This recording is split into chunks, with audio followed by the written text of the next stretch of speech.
O livro de Atos, capítulo 1. Atos, capítulo 1. Leremos os versículos de 6 a 8. Livro de Atos, capítulo 1. Os versículos de 6 a 8. Você também pode acompanhar a projeção do texto. Como dissemos, estamos iniciando nossas reflexões no livro de Atos, considerando o momento da nossa igreja, considerando o que Deus tem feito entre nós e há de fazer sobre nós e através de nós, considerando esse texto que fala sobre a história da igreja, os começos da igreja. E nessa manhã eu queria ler esse texto considerando-o da seguinte forma: o que compete e o que não compete à igreja. O que compete e o que não é da competência da igreja. Vamos ler. Então, os que estavam reunidos lhe perguntaram: Senhor, será este o tempo em que restaures o reino a Israel? Respondeu-lhes: não vos compete conhecer tempos ou épocas que o Pai reservou pela sua exclusiva autoridade. Mas recebereis poder ao descer sobre vós o Espírito Santo, e sereis minhas testemunhas, tanto em Jerusalém, como em toda a Judéia e Samaria, e até os confins da terra. O livro de Lucas, no livro de Atos, ele faz um resumo, nos primeiros versículos, do que Jesus tratou com seus discípulos, nesses 40 dias que sucede da sua ressurreição até a sua ascensão. Ele faz um relato breve sobre isso. E ele aponta, Lucas registra, faz questão de, nesse resumo, incluir duas ênfases que Jesus trouxe aos discípulos, ao coração e à mente dos discípulos, quando, depois de ressurreto, antes da sua ascensão. O primeiro deles, ele enfatizou o reino de Deus. Ele enfatizou o reino de Deus. Aliás, Jesus veio para anunciar o reino de Deus. Marcos vai dizer no primeiro capítulo que Jesus disse: quem crer em mim e for batizado será salvo. E ele vai dizer mais: o reino de Deus está próximo. Jesus veio inaugurar o reino de Deus entre nós. E ele, fazendo o exercício do seu ministério, apontando sinais do reino de Deus, curando, restaurando, libertando, sendo entregue a ser crucificado, morto, ele está inaugurando o reino e apontando os valores desse reino, que nele está o fundamento. Depois de ressurreto, ele fala do reino vindouro, e ele fala também do Espírito Santo. Duas verdades, dois valores que Jesus enfatizou antes da sua ascensão: o reino de Deus e o Espírito Santo. Há uma promessa de Pai, há uma promessa de João, e há uma promessa do próprio Jesus aos discípulos, de que eles seriam batizados no Espírito Santo. E aqui nós temos um resumo, uma expressão do que Jesus falou nesses 40 dias antes da sua ascensão. E eu queria ver com vocês, nesses 3 versículos, em primeiro lugar, o que não compete à igreja. Veja os versículos 6 e 7. Então, os que estavam reunidos lhe perguntaram: Senhor, será este o tempo em que restaures o reino a Israel? Respondeu-lhes: não vos compete conhecer tempos ou épocas que o Pai reservou pela sua exclusiva autoridade. O que está implícito nessa pergunta dos apóstolos? Senhor, será esse o tempo que restaures o reino a Israel? Os apóstolos nutriam aspirações nacionalistas, profundamente nacionalistas. A pergunta deles deve ter deixado Jesus muito chateado, extremamente chateado, porque eles ainda não haviam compreendido. João Calvino, quando comenta esse texto, ele vai dizer que os erros são tantos quanto são as palavras. Ou seja, se calasse ficaria melhor, mas eles fazem perguntas equivocadas, intempestivas e sem nexo. A pergunta revela uma confusão na mente e no coração dos apóstolos sobre a doutrina do reino de Deus. Veja, o verbo restaures, eles estavam esperando um reino político e territorial. Eles imaginavam que Jesus agora iria restaurar o reino a Israel naquela região, naquele lugar. E eles falaram, a Israel, eles estavam esperando um reino nacional, um reino do povo de Israel. E a pergunta, será este o tempo? Será que vai ser neste momento? Esta é a hora? Eles estavam esperando uma restauração imediata. Portanto, é uma pergunta que não tem nenhum nexo com o que está proposto por Deus em Cristo Jesus para o seu povo. E eles equivocadamente lançam perguntas sem sentido. Então Jesus corrige essas ideias equivocadas quanto à natureza, quanto à extensão e quanto à chegada do reino. Meus irmãos, você sabe que o reino de Deus, a natureza dele é espiritual, não é terreno. A palavra reino traz a ideia de um território que pode ser localizado no mapa. Por exemplo, o reino islamita na Jordânia, ou o reino hindu no Nepal, ou o reino budista na Tailândia, ou quem sabe o Reino Unido. Porém, o reino de Deus não consta e nunca deverá constar em um mapa, em um território, em nenhum mapa. Os apóstolos confundiram o reino de Deus com o reino de Israel. Eles sonhavam ainda com o domínio político, o restabelecimento da monarquia e o livramento de Israel das garras do Império Romano.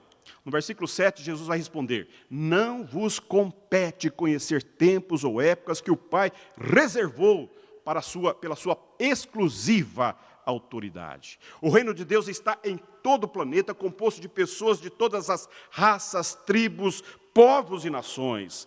Em Apocalipse capítulo 7, os versículos de 9 a 10, João tem essa visão maravilhosa.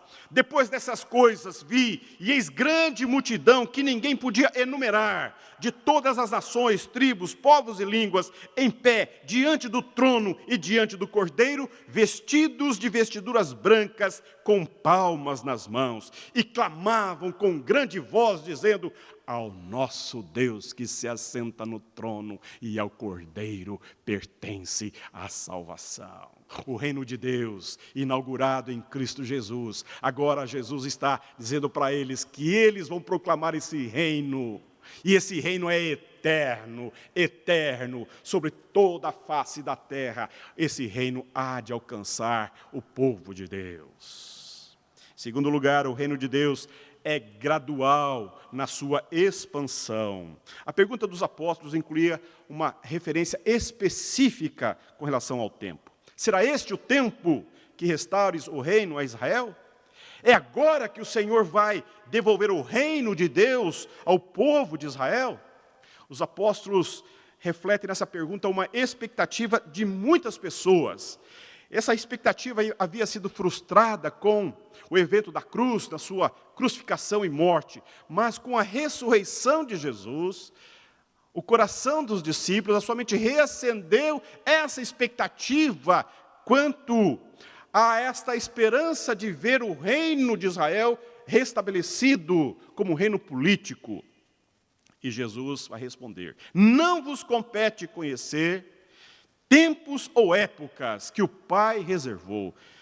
Meus irmãos, a questão é que tempo ou épocas, elas formam o plano de Deus.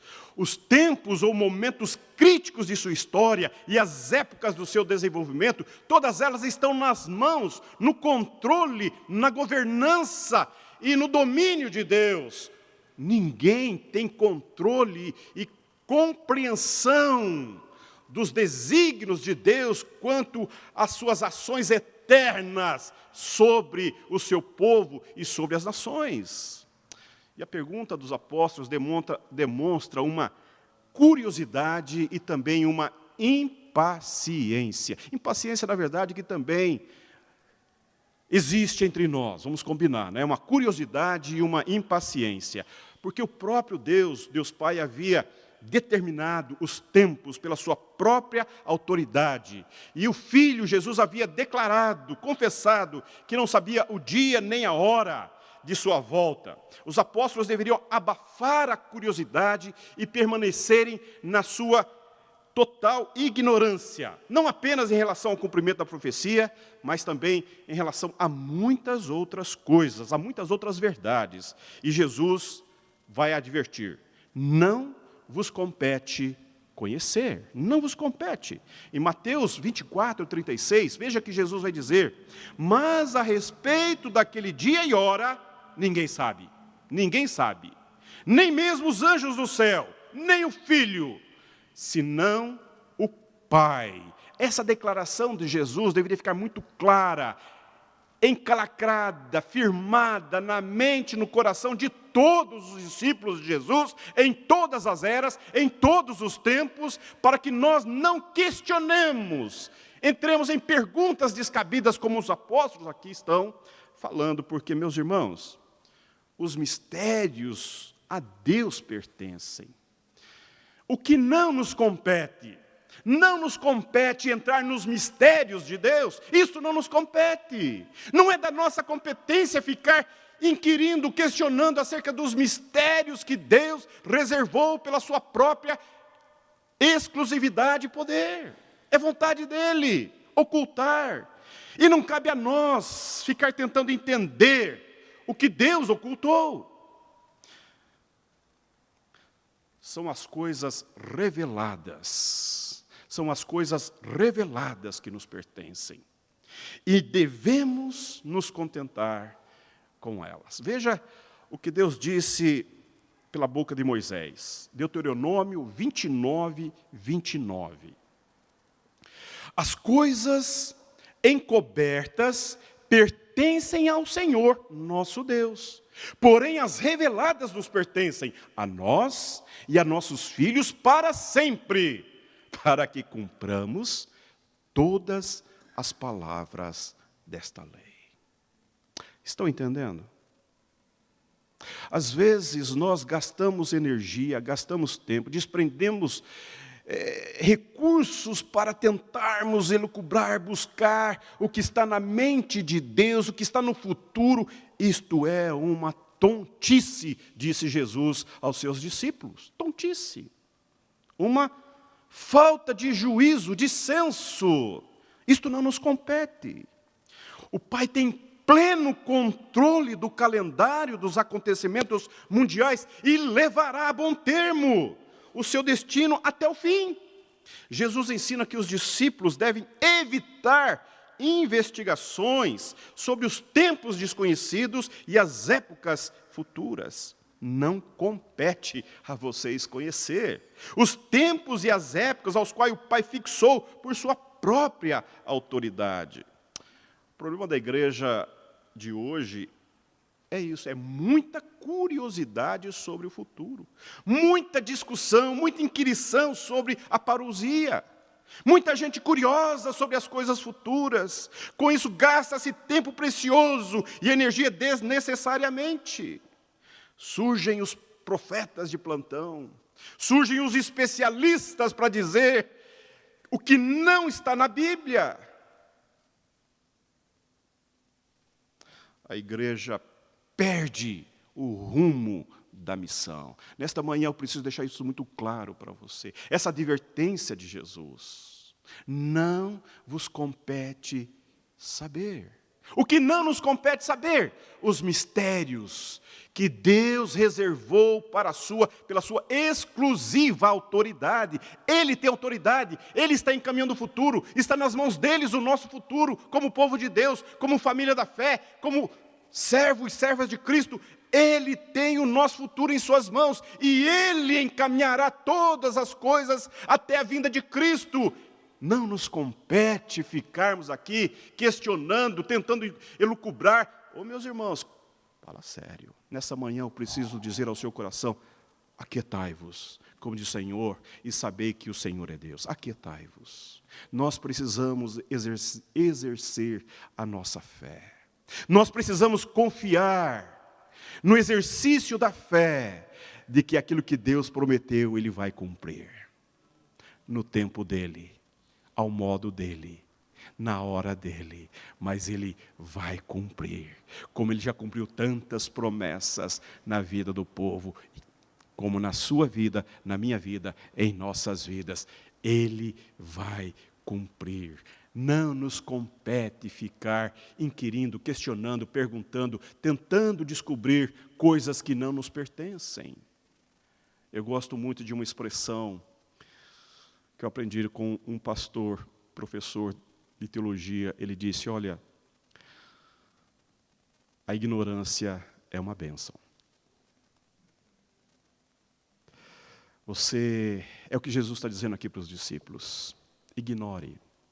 Esqueça, pare. O que está revelado é da sua competência. O que está revelado é da sua competência. O que está revelado é da sua competência. O teólogo alemão Zacarias Ursinos disse: de fato, todas as coisas nos vêm, não por acaso, mas de suas mãos paternais. Em Cristo somos filhos de Deus e podemos ter a certeza de que Deus tem o controle absoluto. Se nós já percebemos, se nós já entendemos o que não nos compete, vamos ver agora o que nos compete. O que nos compete está no versículo 8, o que é da competência da igreja. Versículo 8: mas recebereis poder ao descer sobre vós o Espírito Santo, e sereis minhas testemunhas, tanto em Jerusalém, como em toda a Judéia e Samaria, e até aos confins da terra. Veja, meus irmãos, que no início da igreja, Jesus confiou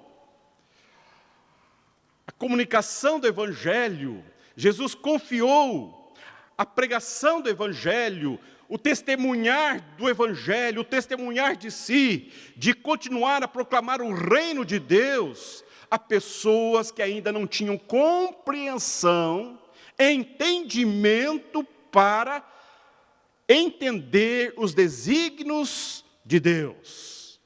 Mas Ele confiou-lhes uma missão, a missão de Deus, que enviou Jesus Cristo para inaugurar o reino. E Jesus Cristo comissionou seus discípulos e apóstolos, e esses discípulos e apóstolos têm a responsabilidade de testemunhar acerca das coisas que viram e ouviram da parte de Deus. Assim surge a igreja. Jesus deixando claro o que não compete à igreja, e o que compete à igreja, é ser testemunha de Cristo Jesus. E aqui nesse versículo está o resumo do livro de Atos. Neste versículo, os desdobramentos do livro de Atos se darão a partir desse versículo. Mas recebereis o poder do Espírito Santo, e sereis minhas testemunhas, tanto em Jerusalém, como em toda a Judéia e Samaria, e até os confins da terra. E o livro de Atos, então, ele vai ocupar-se da saída do Evangelho de Jerusalém, até alcançar a capital do Império Romano, que é Roma.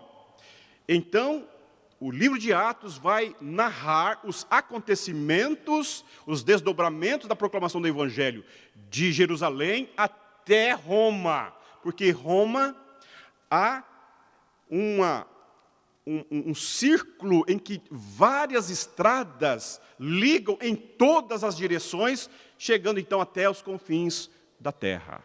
É isso que Atos se ocupa. E aqui a questão é que tem uma promessa, a promessa do Pentecostes. E a ordem de Jesus é testemunhar.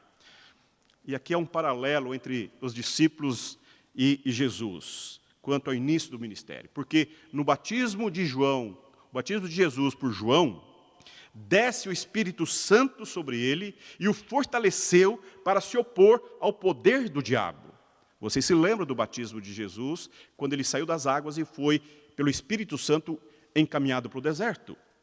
E aqui, antes dos apóstolos assumirem a responsabilidade de avançarem contra as forças malignas e proclamarem o Evangelho, eles receberam o poder do Espírito Santo. 1 João 4 vai dizer que maior é o que está em nós do que o que está no mundo. Bem maior, diz uma canção, bem maior. Maior é o Deus que opera em nós, através de nós, do que o que está no mundo. Portanto, meus irmãos, esta é a nossa missão. A nossa missão é proclamar o Evangelho de Jesus Cristo. Agora, Jesus deixa claro que não há testemunha de Jesus sem poder. Não há proclamação do Evangelho sem poder. Não há anúncio do poder de Deus sem o próprio poder de Deus em nós. Não há força, não há condição, não há recurso em nós para sermos testemunhas de Jesus se não houver o poder do Espírito Santo em nós. E aí eu gostaria de ler com vocês o que está na nossa confissão de fé sobre a pessoa do Espírito Santo. Me permita ler rapidamente. Você pode projetar esse texto, por favor, meu irmão? O Espírito Santo é a terceira pessoa da Trindade, procedente do Pai e do Filho, da mesma substância e igual em poder e glória, e deve ser crer nele, amá-lo, obedecê-lo e adorá-lo juntamente com o Pai e o Filho por todos os séculos. E ele é o Senhor, o doador da vida, presente em toda parte na natureza, a fonte de todos os pensamentos bons, desejos puros e conselhos santos que se encontram nos homens. Por ele os profetas foram levados a falar da palavra de Deus. E todos os autores das Sagradas Escrituras foram inspirados a registrar de um modo infalível a disposição e a vontade de Deus. A dispensação do Evangelho foi-lhe entregue de modo especial. A dispensação do Evangelho foi-lhe entregue de modo especial. O Espírito Santo prepara o caminho para o Evangelho, acompanhando com seu poder persuasivo e recomenda a sua mensagem à razão, à consciência do homem, de maneira que os que rejeitam a oferta misericordiosa ficam não somente sem desculpa, mas também culpados de terem resistido ao Espírito Santo. O Espírito Santo, o qual o Pai prontamente dá a todos os que lhe o pedirem, é o único agente eficaz na aplicação da redenção. Ele convence o homem do pecado, leva-os ao arrependimento, regenera-os pela sua graça e persuade-os e habilita-os a abraçar a Jesus Cristo pela fé e une todos os crentes a Cristo. Habita neles como seu consolador e santificador, dá-lhes o espírito de adoção e de oração e cumpre nele todos os graciosos ofícios pelos quais eles são santificados e selados até o dia da redenção. Pela presença do Espírito Santo nos seus corações, todos os crentes, estando intimamente unidos a Cristo, a cabeça, estão assim unidos uns aos outros na igreja. Ô meu irmão, que é o seu corpo, deixa eu concluir lá, por favor.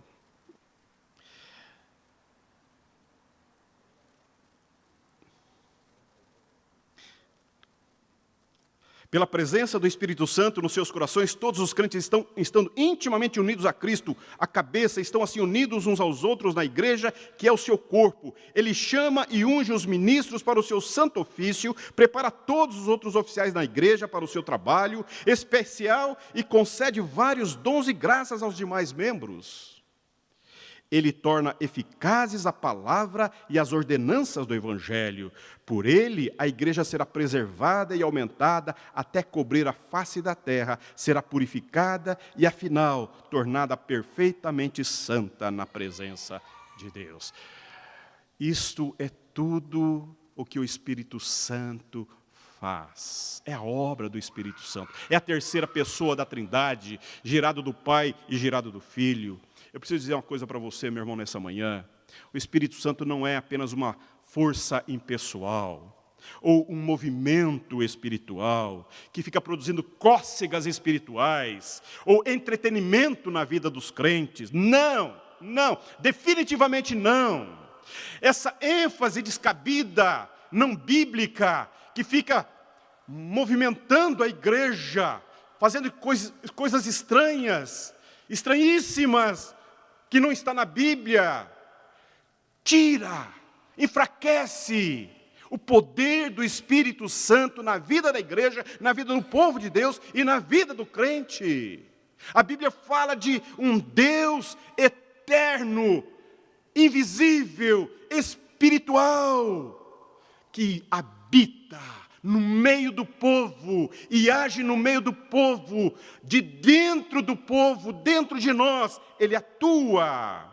O Espírito Santo é Deus, eterno, pessoal, invisível, eterno, infinito em poder e glória, Deus de Deus. Ele age na igreja, Ele mora em você, Ele mora em mim, Ele te fortalece, Ele te ensina, Ele te convence do pecado, Ele te convence do juízo, Ele te convence da justiça de Deus, Ele forja o caráter de Cristo em você, em nós, Ele transforma a nossa vida, Ele nos santifica na palavra. Ele atua na igreja, Ele fortalece a igreja, Ele tira a força da fraqueza, Ele nos impulsiona para a missão. Isso nos compete, encher-nos do Espírito Santo para proclamar o Evangelho de Cristo Jesus. Esta é a palavra de Jesus que foi dita naqueles tempos aos discípulos, e ela traspassa todos os séculos e chega até nós nessa manhã, no poder do Espírito Santo que preservou esta palavra. Eu preciso dizer uma coisa para você, meu irmão. O apóstolo Paulo vai dizer aos Efésios: enchei-vos do Espírito Santo. Enchei-vos do Espírito Santo. Uma igreja que quer ser relevante nas mãos de Deus. Uma igreja que de fato quer continuar a proclamar que quem salva é só Jesus. Uma família que quer ser testemunha de Cristo onde Deus a colocou. Você, meu irmão, você, minha irmã, que se diz discípulo, discípula de Cristo, te compete. Compete a você, compete à sua família, compete ao povo de Deus, compete à nossa igreja buscar sermos plenos, cheios do Espírito Santo de Deus, para proclamar, para testemunhar o Evangelho que comunica o reino de Deus. Isto nos compete, isso nos compete. E é isso que nós estamos fazendo aqui nesse tempo. É isso que nós estamos fazendo nesse tempo. Adoramos ao Senhor, reunimos-nos para adorar, para celebrar, para alegrarmos na presença de Deus, mas quando saímos, nós saímos na força do Espírito Santo para testemunhar a obra maravilhosa que Deus realizou em Cristo Jesus pelo seu povo. Como? Você, na sua casa, ao seu vizinho, no seu ambiente de trabalho, através da sua atividade profissional, através da igreja, através de recursos financeiros, através das suas orações, através de você mesmo empenhando de modo criativo recursos, processos para que você possa, de todas as formas, comunicar e testemunhar o Evangelho de Cristo Jesus. A Igreja Presbiteriana da Silva Jardim, ela tem um endereço fixo, que é esse endereço, a qual você aflui com a sua família sempre que nós temos reuniões aqui. Mas a igreja da Silva Jardim, ela está espalhada por toda essa cidade e circunvizinhança. E onde ela está durante a semana, ali ela é chamada a proclamar, no poder do Espírito Santo, que somos testemunhas de Jesus Cristo. Esta é a nossa missão. Isso nos compete. Que aprendamos, então, a parar de questionar coisas as quais não nos pertencem. E aquilo que nos compete, desincumbirmos com amor, com desejo de ver o reino de Deus crescer em nós e através de nós, para a glória de Deus. Amém.